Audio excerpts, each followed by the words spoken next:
Atila el Uno. Cuando oímos ese nombre, la imagen que nos viene a la cabeza es casi siempre la misma, ¿verdad? Hordas de salvajes a caballo, el famoso azote de Dios a punto de acabar con la civilización. Pero, ¿y si esa imagen, construida por sus peores enemigos, no contase toda la verdad? ¿Y si la historia real fuera mucho, mucho más interesante?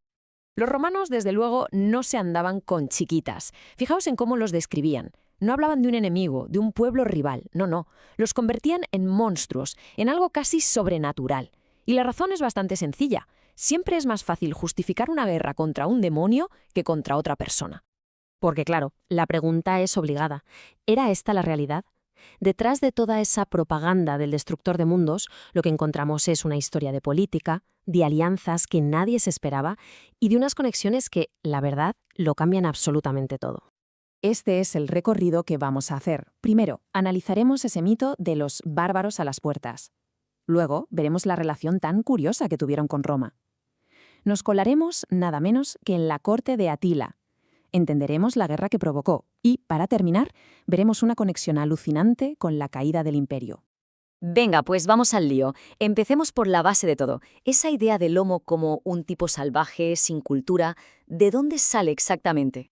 Y aquí pasa algo fascinante. Si miramos lo que decían los chinos de sus vecinos nómadas, los Xiongnu, y lo que decían los romanos de los hunos, bueno, es que parece que se copiaron. Las descripciones son casi idénticas. Es el manual de cualquier gran imperio. Definir al de fuera como el otro, el salvaje. La excusa perfecta para justificar fronteras, murallas y ejércitos. Es que hay que entender que ese Barbaricum, como lo llamaban, no era un país pequeño, era un mundo, una estepa gigantesca que iba desde casi Europa hasta Mongolia. No era una sola cosa, era un mosaico de pueblos y culturas que Roma, para simplificar, metía a todos en el mismo saco, los escitas. Y aquí es donde la propaganda choca con la ciencia. Los romanos inventaban unas historias, que si las madres les aplastaban la nariz de pequeños, bueno, pero ¿qué nos dice la arqueología? Pues algo que es real y, si cabe, más impresionante. Practicaban la deformación craneal, una costumbre cultural que para los romanos era simplemente la prueba de que eran monstruos. Pero la cosa se complica todavía más, porque lejos de ser simplemente enemigos, durante muchísimo tiempo, los hunos y Roma fueron socios, aliados por puro interés. Todo empezó como una partida de dominó. Llegan los hunos, empujan a los godos cruzan la frontera romana y la lían, hasta el punto de matar a un emperador en la batalla de Adrianópolis, una catástrofe para Roma. ¿Y cuál fue la solución romana? Pues la de siempre. Si no puedes vencerlos, fíchalos. Y así, los hunos se convirtieron en los mercenarios mejor pagados del imperio. Esto nos lleva a una situación un poco bipolar. Un día tenías a los hunos como la fuerza de élite de un general romano, y al día siguiente los mismos hunos podían estar aliados con los godos saqueando las afueras de Roma. ¿Eran irracionales? No, para nada. Eran profesionales de la guerra jugando sus cartas en un tablero político muy complejo. Vale, pero ¿cómo era el mundo de Atila por dentro, más allá de la propaganda y la guerra? Pues tenemos una suerte increíble, porque un romano estuvo allí, en su corte, y lo apuntó todo. Su relato es, sencillamente, oro.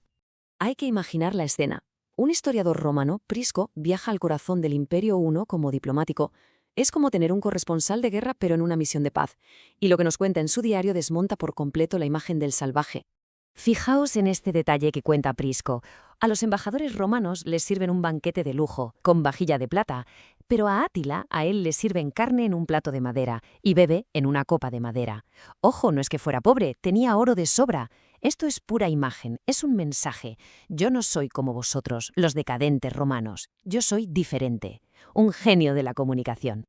Y su corte no era un campamento de tiendas, era un centro de poder internacional. Se hablaba latín, griego, gótico, tenían edificios de piedra al estilo romano, y lo más fuerte de todo es que algunos de sus consejeros más importantes eran romanos, como un tal Orestes. Hay que quedarse con este nombre. Conociendo a este Atila, un político calculador, su gran invasión de Occidente de repente cobra todo el sentido del mundo. No fue un ataque de ira irracional, para nada, fue una jugada política de manual. Y todo empezó con un escándalo en la propia familia del emperador romano. La historia parece sacada de una serie. Tenemos a Honoria, la hermana del emperador. La pillan en una conspiración y para castigarla la quieren casar a la fuerza. Ella, desesperada, le envía su anillo a Atila, seguramente pidiendo ayuda. Pero Atila, que era un lince, le da la vuelta a la tortilla y dice: «Ah, Un anillo, esto es una propuesta de matrimonio. Y ni corto ni perezoso exige su dote, la mitad del Imperio Romano de Occidente. Casi nada. Roma, como es lógico, le dijo que ni en sueños. Y con esa negativa, Atila ya tenía la excusa perfecta que andaba buscando. Invadió la Galia, pero no como un bárbaro conquistador, sino teóricamente como un novio despechado que iba a reclamar lo que era suyo.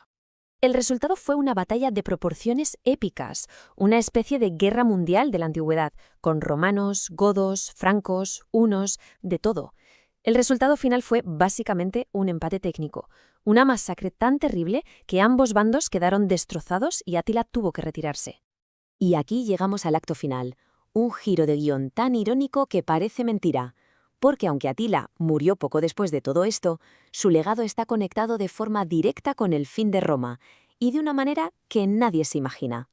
La fecha la conocemos de sobra, 476, el año en que, oficialmente, el Imperio Romano de Occidente deja de existir, el fin de una era. Pero la clave no está en la fecha, sino en los protagonistas de ese momento. ¿Quiénes estaban en escena cuando cayó el telón? Y aquí es donde todo vuelve a conectar con Atila.